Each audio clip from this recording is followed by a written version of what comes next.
안녕하세요. 매일 아침 말씀 묵상에 오신 여러분을 진심으로 환영합니다. 12월 12일 월요일 하나님의 전어로서의 몸 생각할 문제 영혼 불멸설 이원론은 어떻게 전래되었나. 우리 몸이 하나님의 전이라는 사실은 우리의 생활 방식에 어떤 변화를 가져오는가. 오늘 우리에게 주는 교훈은 무엇인가. 하나님께서는 에덴 동산에 한 가지 길을 알려주셨습니다. 그것은 선악과를 따먹지 않는 것입니다. 그것은 하나님의 주권을 인정하는 것이었고 그것을 통하여 그 계명에 순종하는 것을 통하여 그들의 영원한 생명이 지속될 수 있음을 보장해 주셨습니다. 우리의 생명은 우리 스스로에게 있지 아니하고 하나님께 의존되어 있음을 인정하는 것이었습니다. 그런데 뱀은 사단 마귀는 이렇게 이야기합니다. 하나님이 스스로 존재하시는 것처럼 너도 선악과를 알게 하는 나무의 실과를 따먹으면 너도 하나님과 같이 되리라. 결코 죽지 않고 영원한 존재가 되리라. 그런 말과도 같은 것입니다. 하나님은 선악과를 따먹으면 반드시 죽으리라 그랬는데 사단은 결코 죽지 아니하리라 그렇게 했습니다. 아담과 하와가 죽자 사탄은 영혼이 존재한다고 하는 거짓된 가르침을 통하여 오늘 세상의 수많은 사람들을 미혹하고 속이고 있는 것입니다. 사탄은 이 거짓말을 감추기 위하여 몸은 죽었지만 영혼은 죽지 않는다는 생각을 갖도록 했습니다. 사탄 자신이 죽은 자의 영혼 행세를 하며 인간들을 속이고 있는 것입니다. 너희는 너희 아비 마귀에게서 났으니 너희 아비의 욕심을 너희도 행하고자 하느니라. 저는 처음부터 살인한 자요 진리가 그 속에 없으므로 진리에 서지 못하고 진리를 말할 때마다 제 것으로 말하나니 이는 제가 거짓말장이요 거짓의 아비가 되었습니다. 모든 거짓말의 시초는 사탄입니다. 사탄은 하나님의 명령에 하나님의 계명에 대항하여 결코 죽지 아니라고 했지만 오늘날 사람들은 죽자 영혼이 몸에서 분리되어 나와 영원히 존재한다고 하는 영혼 불멸설을 주장했습니다. 그러한 가르침은 이집트의 피라미드를 통하여 우리는 확인하게 됩니다. 피라미드 안에는 미라가 있습니다. 왜 그들이 미라를 만들었을까요? 언젠가는 그들의 영혼이 몸으로 돌아올 것을 믿는 그들의 믿음의 표현이었습니다. 이집트의 영혼 불멸 사상은 그리스 헬라 철학에 영향을 미치고 그 헬라 철학의 소크라테스 유명한 철학자들 플라톤, 특별히 플라톤의 파이돈을 통하여 영혼 불멸에 대한 가르침이 구체화되었습니다. 특별히 소크라테스는 그가 독배를 마시면서 웃으면서 마셨습니다. 두려워하지 말라. 내 몸은 죽지만 내 영혼은 오히려 자유를 얻는다고 그렇게 말하는 것입니다.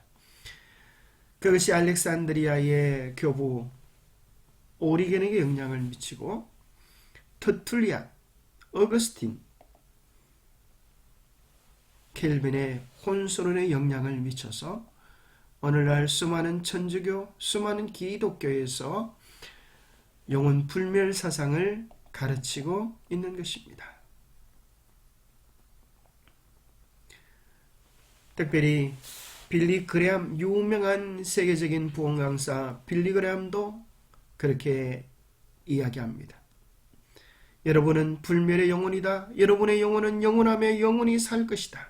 다시 말해 생각하고 느끼고 꿈꾸고 열망하는 여러분의 일부 자아인격적인 진짜 여러분은 결코 죽지 않는다.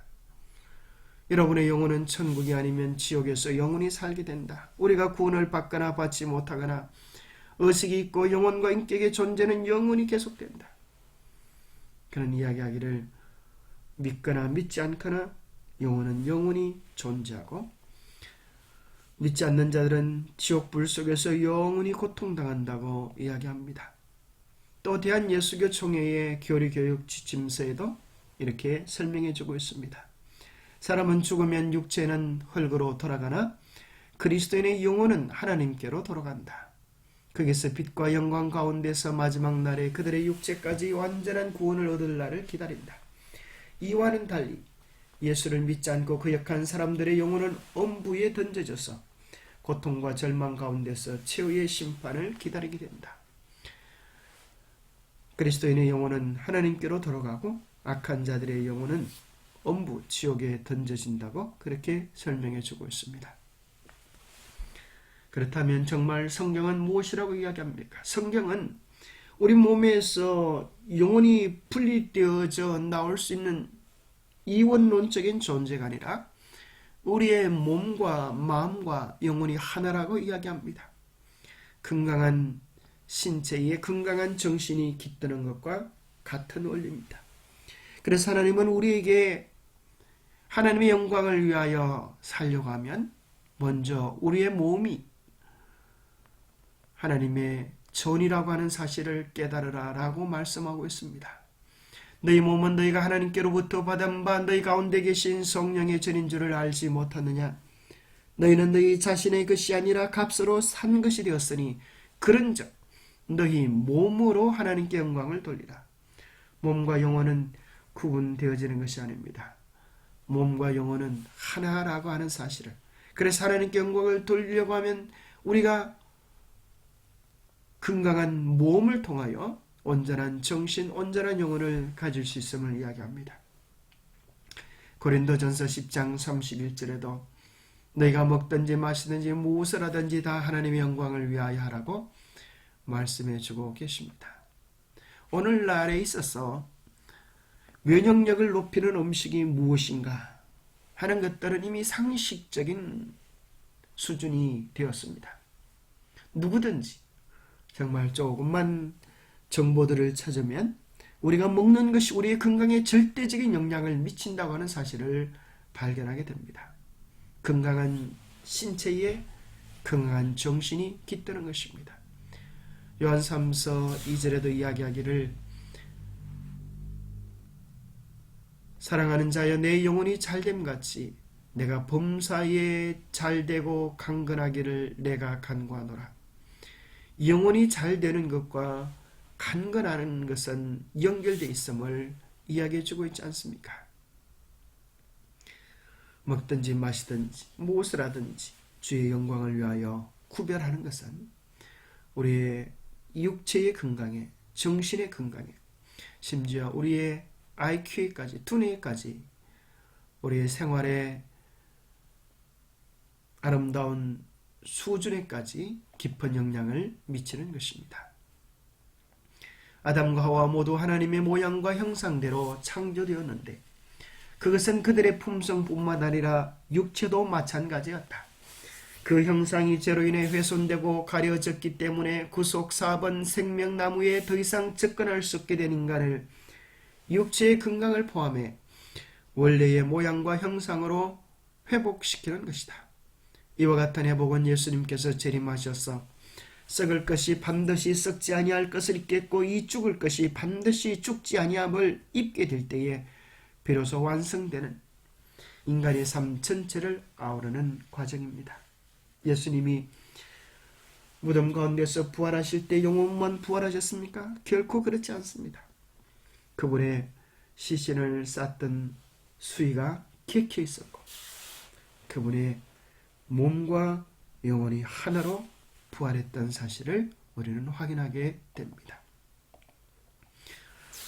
고로 우리가 하나님의 전으로서의 몸을 인정한다면 이제는 등한했던 우리의 몸을 잘 관리해야 하는 청지기적인 사명을 부여받게 됩니다. 육신의 건강을 요구하시는 하나님, 하나님의 성전은 거룩할 것이다. 사도는 너희 몸은 성령의 전이라고 말한다. 하나님께서는 당신의 자녀들에게 육체적 활력을 해치기까지 자기를 부인하라고 요구하지 않으신다. 그분은 그들에게 천년 법칙에 순종하고 육체적 건강을 보존하라고 요구하신다.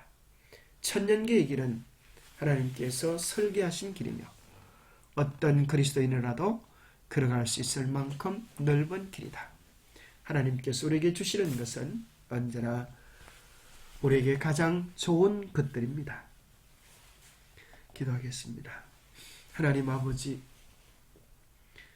우리의 몸에 하나님의 성령의 거하심을 우리로 상기시켜 주시니 감사합니다. 영적인 생활뿐만 아니라 먹고 마시는 일을 통해서도 하나님께 영광 돌릴 수 있도록 우리를 충성된 청지기 직분을 행할 수 있도록 도와주시옵소서. 우리가 먹는 것, 마시는 것, 듣는 것, 보는 것, 이런 것들을 잘 구별하여 우리의 몸의 건강과 영혼의 건강을 유지하여 주님이 우리 안에 거하시기 기뻐하는 성령의 전으로서 살아가게 하여 주옵소서. 하나님의 도우심과 인도하시는 풍성한 은혜가 날마다 우리와 함께하여 주시옵기를 우리 주 예수 그리스도로 모자하여 간절히 간구하옵나이다. 혹시 들으시면서 말씀 가운데 이해가 되지 않는 부분들이 있으시면 댓글로 달아주시면 최선끝 성경적인 답변을 드리도록 노력하겠습니다. 감사합니다. 주님 안에서 행복한 하루 되세요. 감사합니다.